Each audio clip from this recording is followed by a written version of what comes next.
Good morning, everyone. Welcome to another Rookie Card Collector 123 video. In today's video, I'm going to show 10 cards that I believe I have not shown before from my PC. And all 10 of these cards picture Inner Circle Hall of Famers.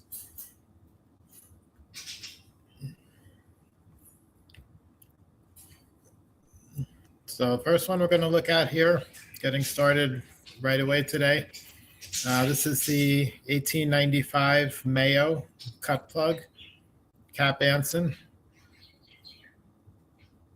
Similar image picturing Anson in his Chicago uniform, portrait shot. Similar images also appear on several of his other 19th century cards. This one was graded PSA authentic, and the bottom left-hand corner has some type of damage, sort of rounding. Not sure if it might have been trimmed or not. The rest of the card looks fine. I don't think there's been any trimming around the other edges at all. The back is clean and all black. No paper loss or anything on there. This is one of the tougher Anson cards to find, these Mayo cut plugs. There's a number of Hall of Famers in there. Some of the tougher ones include Ed Delahanty, Amos Ruzzi, as well as a couple of more common guys. John Ward is in there. Dan Brothers is in there. So terrific 19th century set, just 5 years before 1900, when we started to see the tobacco and caramel cards come out more. Mayo Cut Plug was a tobacco company.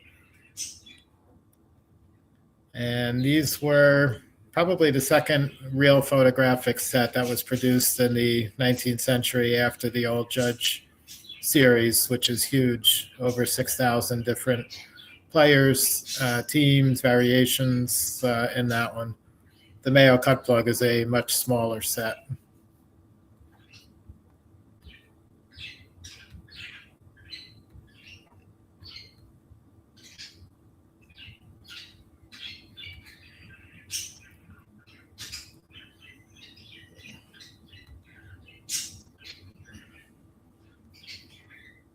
Okay, next up is going to be a oversized piece. This is a 1911 turkey red cabinet. This one has the turkey red advertising on the back, which is typically the more desirable of the two types of backs that come on these. One of them is a complete set checklist on the back, and the other one would be the turkey red advertising, which is what this one is. This one pictures Eddie Collins during his Philadelphia A's tenure, pretty early in his career. And these are full color paintings, colorized paintings, I guess you would call them, with the thick gray borders and then the gold bar underneath and the bottom border, which gives you the player's name and team and position on there. This one's graded a PSA 1.5. The bottom right corner, you can see, has a little bit of rounding. The rest of the card looks really sharp. The back is clean with the turkey red advertising. No paper loss or anything there. This one was an eBay pickup late last year or early this year. I think it was early this year. I forgot to mention the Cap Anson Mayo card. That one was listed on eBay, and I ended up identifying the seller, actually another YouTube channel, and ended up working out a deal off of eBay and picking up the Mayo Cap Anson as well.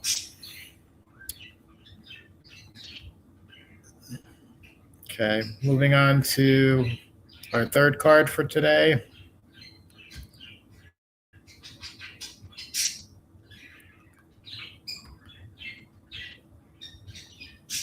Okay, this one's going to be one of the Hank Aaron rookie cards. This is the 1954 to 56 Spick and Span. That was a dry cleaning company in the Milwaukee area. When Aaron joined the Braves, they were at Milwaukee at that point. They had just moved from Boston a couple of years earlier. And him and Eddie Matthews, of course, would team up during the 60s, 50s, and 60s to become probably the best tandem of sluggers in the National League anyway. And Matthews began his career a couple of years. He did have a short time span playing for the Boston Braves.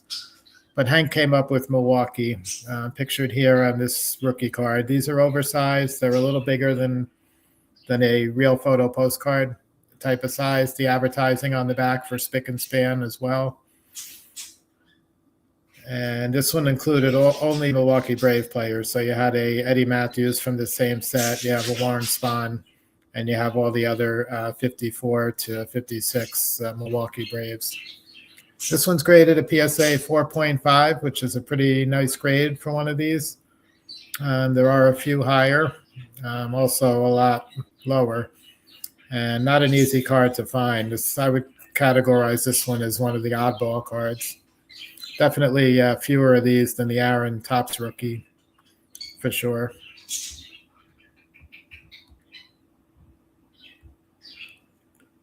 Okay.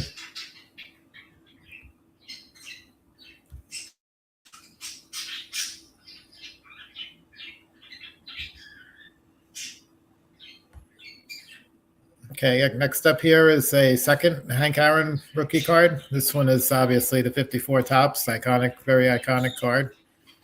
I don't think I showed this in my video of iconic cards, though. I think I tried to keep that to pre-war only. So this is my PSA 3.5. You can see really nice centering all the way around.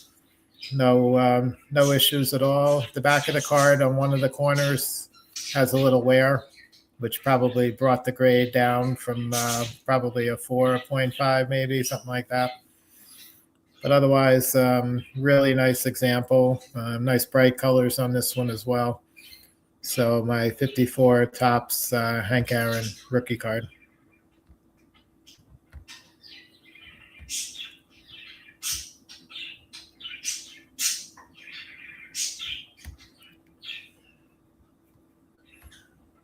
Okay, this next one is a really interesting.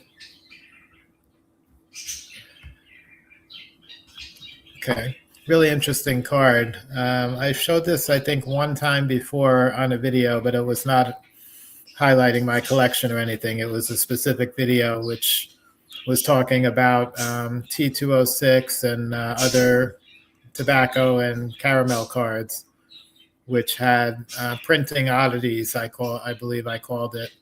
And that included ghost images and miscuts and different things like similar to this card here.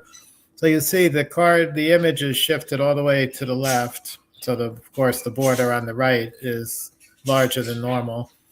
However, you see that the border on the right is kind of wavy. And if you look at the top border and the bottom border, both of those borders are actually way oversized. And it's not from being miscut or cut incorrectly from the printing sheet, because both borders are way too big as compared to what they should be. So this particular card falls into a category of not really what the hobby calls to be printer scrap. So printer scrap is a term that's oftentimes used, and I've seen people list cards on eBay and label them as printer scrap. And they're really not. It's a term that just gets used for anything that's miscut, off size, not correct size, different things like that. But the true printer scrap card, which is what this one is, this was a card that came from a uncut sheet, just like all the early tobacco and candy cards were. This one is in E92, Dockman and Son, so it was a bubblegum company, and it's from 1910 or 1909 actually. And nice color image of Wagner. The image is really clean. The line that you see, the vertical line along the right part of the image, is just a glare from the picture. So that's not on the card. So it's a really nice, clean image. The back of it has the normal Dockman advertising. And Document cards are obviously very tough to find as well. This is not a card just normally you would find very often out there. But this particular one, as I was starting to say, comes from an uncut sheet.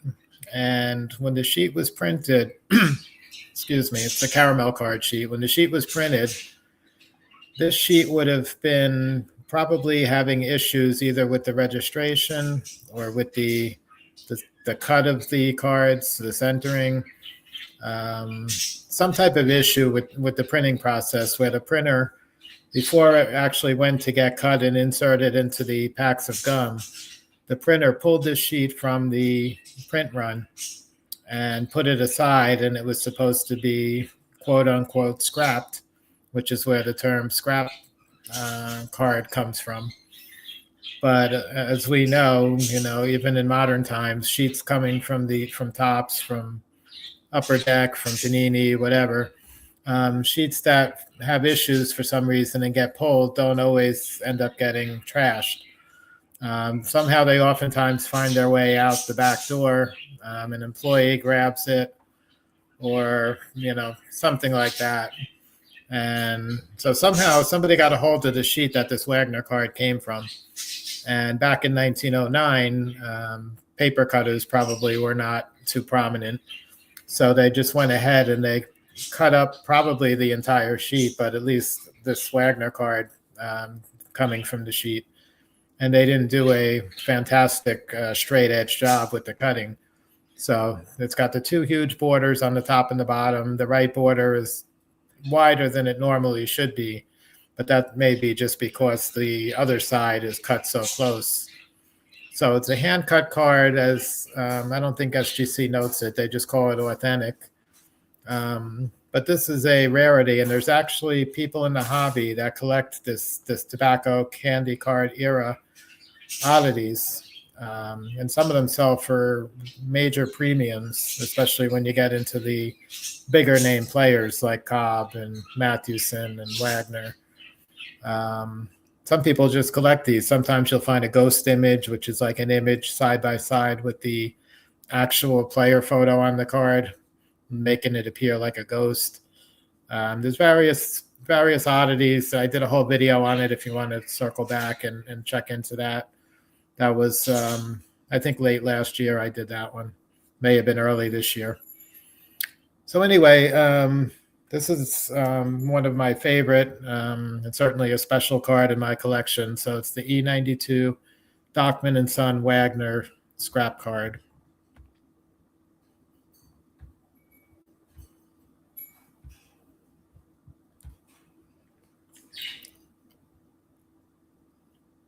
Okay, next one we're going to look at is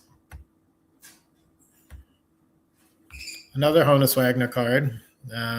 This one is a little different pose. This is the E98. These were another caramel set this one's from 1910.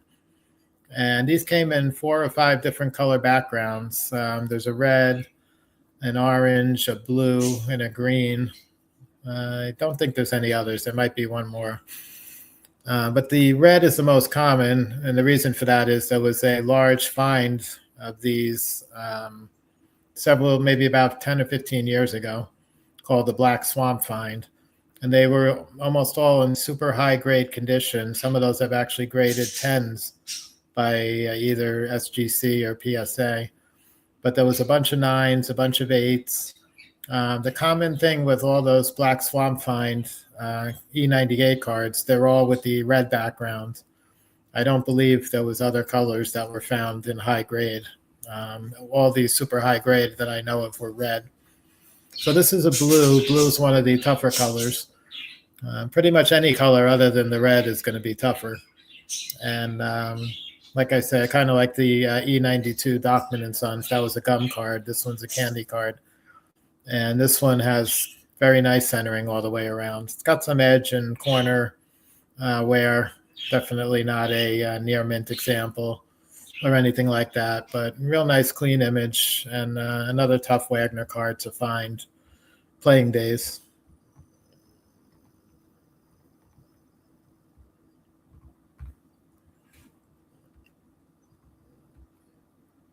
Okay, I'm going to move on now to our Next card.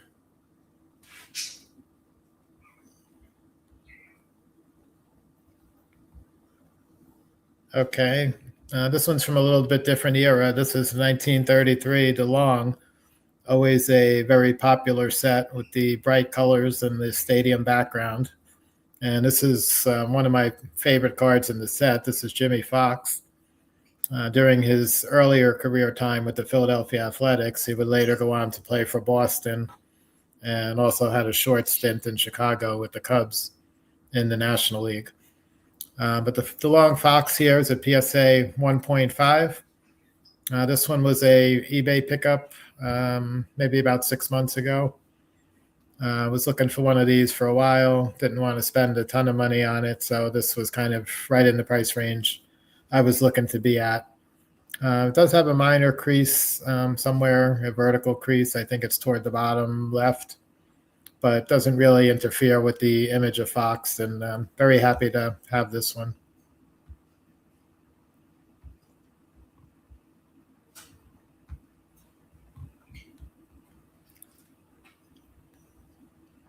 Okay, item number 8 is going to be, this is a pretty big one, both in terms of size and in terms of importance in my collection.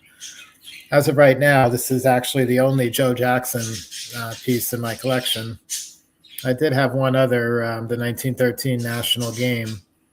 It was in a really high grade. It was a PSA 9. And about 2.5 years ago, maybe 3 years ago now, I traded it to another Net 54 baseball board member in order to pick up a Collins McCarthy, a low grade Collins McCarthy Hornsby rookie. So this is my one remaining Joe Jackson. It's in a PSA 1 holder. It's the 1909 to 13. And this one is actually dated 1911. So it's right in the middle of that 4-year term. And it's the M101-2 Sporting News supplement. And really, really clean example of for a PSA 1.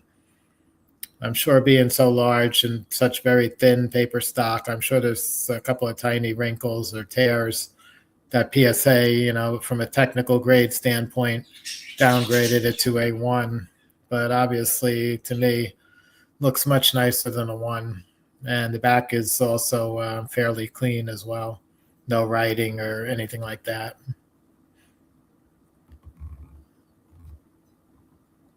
This one was a pickup from, I think initially I saw it on eBay and I recognized the seller as being a Net 54 member again. Reached out to them offline and was able to pick it up at a little bit of a discount that way.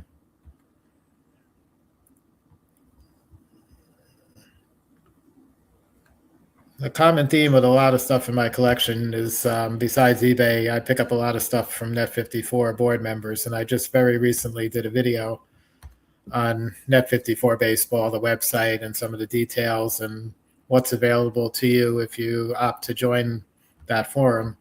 So if you want to, circle back and check that one out.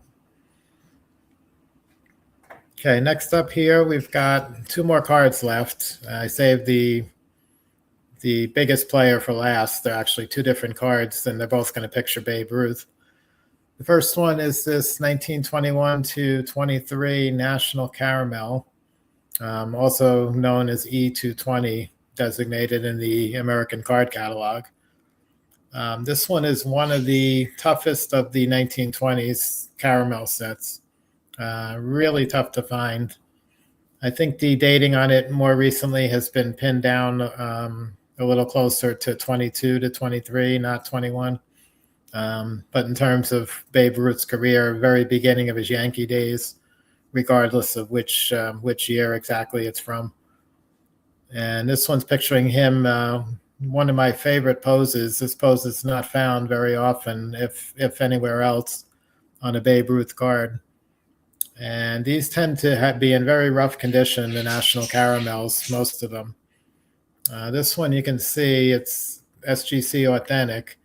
You can see in the top left corner there's been some, looks like trimming maybe. The card has very weird edges.